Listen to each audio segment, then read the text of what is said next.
I guess this is awkward, but everybody has to start somewhere, am I right? So, yeah, the point of this video is basically it's just a little study sesh, and I'm just gonna do my physics homework, or rather, one of the exercises that I had today that was the most difficult. And the point of this video is, for you to study with me, because right now there is a world pandemic going on and I don't have nothing better to do than to do my homework. So yeah, again, this is not an explanation video, it's just a study with me video, so you should be familiar with those topics. So before we begin, a little small disclaimer. English is not my primary language, so there might be some times where there is an awkward silence, but that's due to the fact that I have to translate sometimes. And also my homework is not in English, so yeah. Let's see how that's gonna go. But let's get started. So I have an exercise right now in physics. And the topic that I'm currently gonna do is mechanics. And yeah, I'm just gonna read the exercise real quick, and then I'm gonna write down the values that the exercise is giving us. Okay, those are the values that the exercise gave us and what the exercise is about. So basically there is a car, and I drew it like this, and it's moving at a certain velocity, and during a time span this velocity changes. So this velocity here, on the beginning, changes to another velocity, and the exercise is asking us for not for the time span, but for the distance, right? For the distance that this change of velocity happened. And I'm just gonna use those variables because those are the ones that I have been taught in school, and maybe your school or your country uses different ones, but in the country that I'm living, we use these variables here, and I'm just gonna explain to you what they all mean. This here is basically the coefficient of friction between the car and the tires. This one is the mass, and surprise, surprise, it's in kilograms. So if you're from the US, you have to get used to that, I guess. And then here we have the velocity on the beginning, and I've also graphed out the velocity. So on the beginning we have a velocity of 27.78 meters per second. That's here. That's this here. And after a time span, this velocity changes to 13.89 meters per second. So from here, it goes to here, to this value here. And yeah, so that's basically it.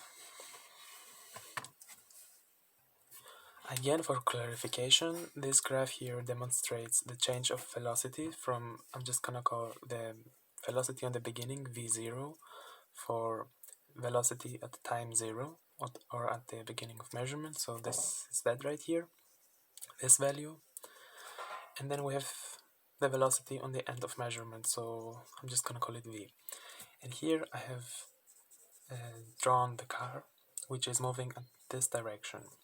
And I'm guessing that because there is a change in velocity, there is some acceleration going on, so I guess we gotta calculate the acceleration first. So let's get started. So let's begin by calculating the gravitational force of the car. So that's the car right here, and the force that's pulling it to the earth. So I'm just gonna do that real quick. So Fg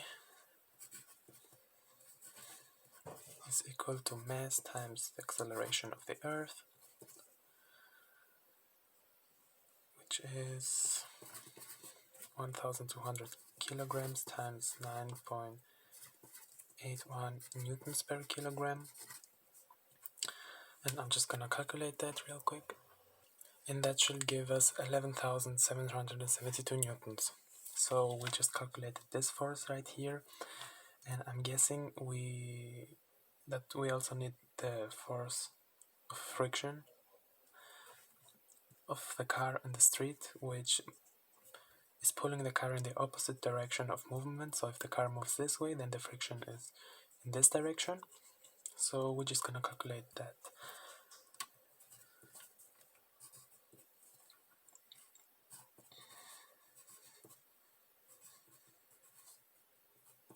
And the way you calculate that is using I think it's called the normal force in English.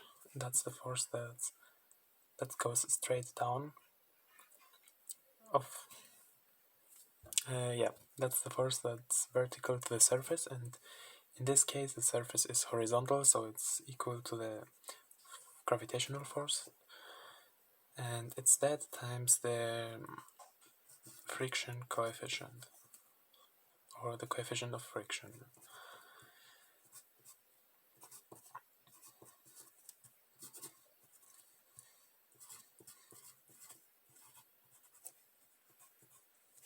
I'm just gonna calculate real quick, and that's the force of friction is equal to 10,006.2 newtons.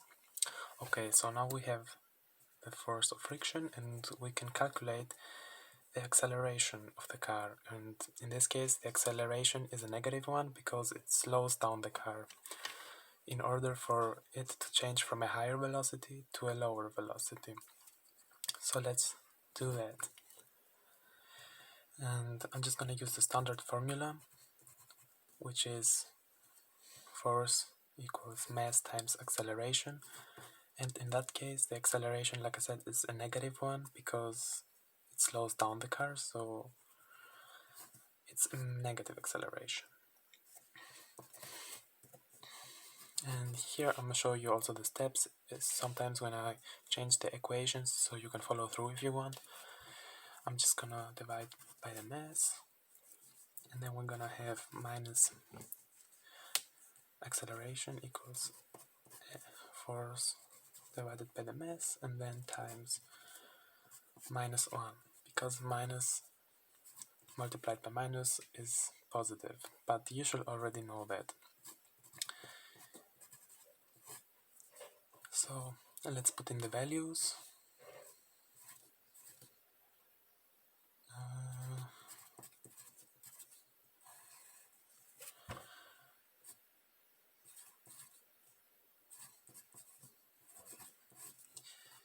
I'm just gonna calculate, and that gives us an acceleration of minus 8.34 Newton per kilogram, which is also the same as saying meters per second square. Those are just two sides of the same coin. So now we got that acceleration.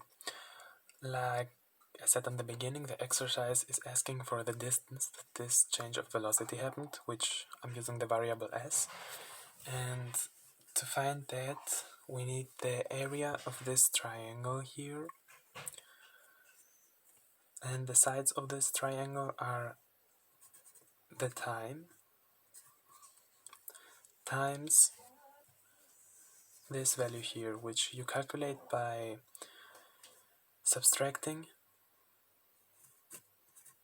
the velocity on the end of measurement or on the end of the change of velocity.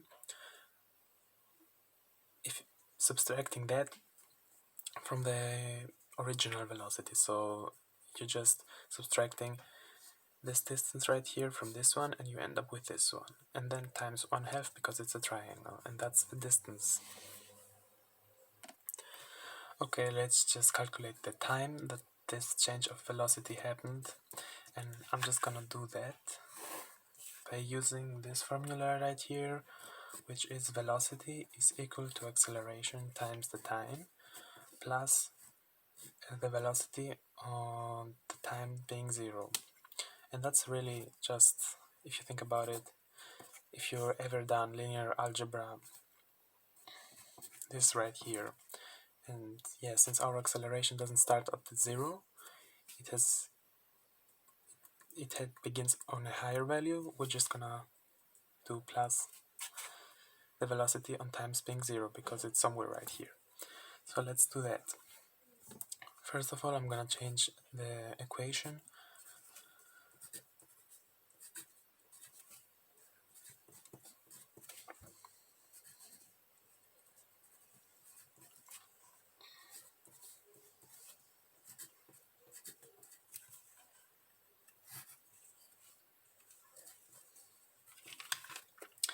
now we're gonna put in the values. So that should be 27.78 meters per second minus 13.89 meters per second, and that divided by the acceleration that we just calculated. And I just realized I made a small mistake, but I corrected it off camera, so I basically switched those two values because again I needed to subtract this much from this much. And I'm just gonna calculate it, and yeah, we end up with 1.67 seconds. So that means that this change of velocity happened in 1.67 seconds, and now we can calculate the distance. Okay, now like I said, we're gonna calculate the distance, and the way you do that is by calculating the area of this triangle right here.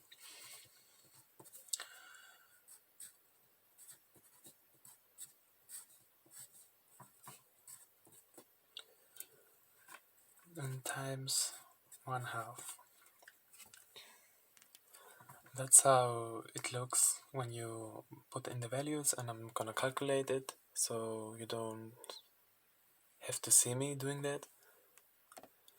Again, I made a small mistake, but I corrected it off camera, and basically I just switched again those two values, and on the end we end up with a distance of 11.6 meters. And yeah, I think that's right because I also calculated it another way off camera. And yeah, so what we basically done in this exercise was to determine the distance that is needed for a change of velocity through the mass of the object. And I'm sorry for the music on the outside, a car just drove by. But yeah, we just determined the distance that is needed for a change of velocity through the mass of an object, the coefficient of friction between the object and the surface, and the two different velocities. So yeah, I hope you just had a chilled time just watching that. Again, the point of this is not for me to explain everything in detail because you should already be familiar with that material, but rather to, just study with me. Maybe you're also doing your physics or math homework and you're just watching me scribbling some numbers so you don't feel that you're doing that alone. So yeah, I think I'm just gonna call those videos study sesh, cause yeah, I don't know, I'm bored right now in quarantine and I think I'm gonna do a little bit of something more creative, I guess.